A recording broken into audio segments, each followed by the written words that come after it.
పేరేంపేరమ్మా? నా పేరు అమృత అండి. కంప్యూటర్ ఆపరేటర్లలో రాష్ట్ర ప్రధాన కార్యదర్శి నేను. రంగారెడ్డి డిస్ట్రిక్ట్ నుండి వచ్చినాం మేము. మా వాళ్ళు చాలా మంది ఆదిలాబాదు, సంగారెడ్డి అన్ని 33 డిస్ట్రిక్ట్ల నుండి అందరు చాలా అందరం వచ్చినాము. మేము 2004 నుండి ఈ విధులను నిర్వర్తిస్తున్నాం సార్. ఇప్పుడు 20 ఏళ్ళు అవుతుంది మేము చేయబట్టి. కానీ మా జీతాలు కనీసం ఎంఆర్సీ లెవెల్లో ఉన్న మా జీతాలు 20,000 రూపాయలు కూడా లేవు సార్. అంత అధ్వానంగా ఆ జీతాలతో మేమేమి నిత్యావసర సరుకులు కొనలేకపోతున్నాం, పిల్లల ఫీజులు కట్టలేకపోతున్నాం, ఇంటి రెంట్లు కట్టలేకపోతున్నాం. అన్ని కూడా విపరీతంగా పెరిగినాయి సార్. మా జీతాలు మాత్రం ఏమాత్రం పెరగట్లేదు. కానీ మా ఒంట్లో ఉన్న శ్రమ శక్తి అంతా మా సమగ్ర శిక్ష అభియాన్గా మేము ధారపోసినాం సార్. ఇప్పుడు ఒకవేళ మేము మళ్ళీ కొత్త చదివి జాబులు తెచ్చుకోవాలన్నా మా ఏజ్ కూడా అయిపోయింది సార్. అందుకని లేదు, మా లాస్ట్ ఇయర్ కూడా మేము 1 మంత్ సేమ్ ఇట్లా ధర్నాలు అవన్నీ చేసినాం సార్. మన ముఖ్యమంత్రి గారు వచ్చారు, మన గవర్నమెంట్ కాంగ్రెస్ గవర్నమెంట్ రావాలి, మీరు చేసే పని కాకుండా మీరు 1 గంట ఎక్స్ట్రా వర్క్ చేసి మా కాంగ్రెస్ ప్రభుత్వం తీసుకొస్తే మేము మిమ్మల్ని తప్పకుండా రెగ్యులర్ చేస్తామని హామీ ఇచ్చారు సార్.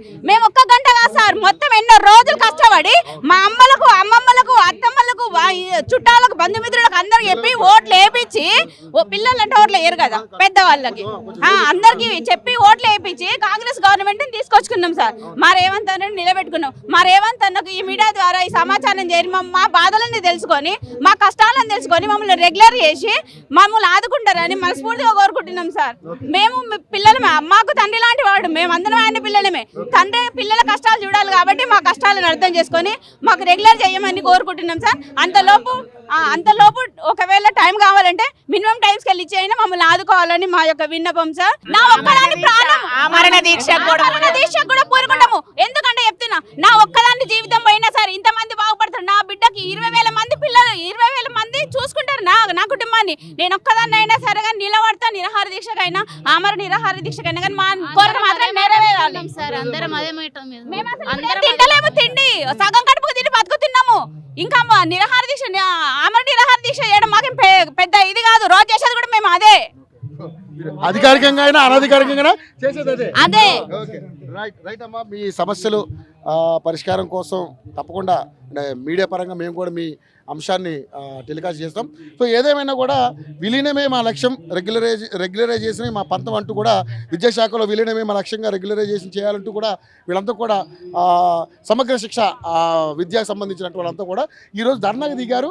అయితే తెలంగాణ రాష్ట్రం ఏర్పడిన తర్వాత గత ప్రభుత్వం చేసిన తప్పులే కాకుండా వీళ్ళు విపరీతంగా ఎక్కువ తప్పులు చేసుకుంటూ పోతా ఉన్నారు. ఇటు కానిస్టేబుల్కి సంబంధించిన వాళ్ళు కూడా బయటకు వస్తూ ఉన్నారు, విద్యా సంస్థకు సంబంధించిన వాళ్ళు బయటకు వస్తూ ఉన్నారు. అన్ని ధర్నాలే, ధర్నా చౌక్ పెట్టిందే ధర్నాల కోసం ఉన్నట్టుగా మొత్తం అంతా కూడా ధర్నాల ప్రభుత్వం కింద ఈ కాంగ్రెస్ ప్రభుత్వం మారిందంటూ కూడా మాట్లాడుతూ ఉన్నారు. సో తప్పకుండా వీళ్ళకి రెగ్యులరైజ్ చేయకపోతే మా పంతం ఏంటో మేము చూపిస్తాం. తప్పకుండా ఈ ప్రభుత్వాన్ని దించేదాకా మేము ప్రయత్నం చేస్తాం.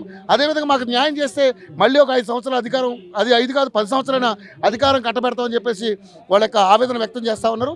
తప్పకుండా రేవంత్ రెడ్డి గారు వీళ్ళ యొక్క సమస్యను మీరు పరిగణలోకి తీసుకుని, ఛాయ్ తాగినంతసేపు కాదు జీవో దేవడం అన్నారు. మరి ఆ ఛాయ్ ఎన్నిసార్లు తాగుతారో నాకు అర్థం కావట్లేదు. మరి వాళ్ళకి తప్పకుండా న్యాయం చేయాలని మనస్ఫూర్తిగా కోరుకుంటుంది. యుఐటీ ఓటు స్టూడియో కెమెరామ్యాన్ కళ్యాణ్తో రవి.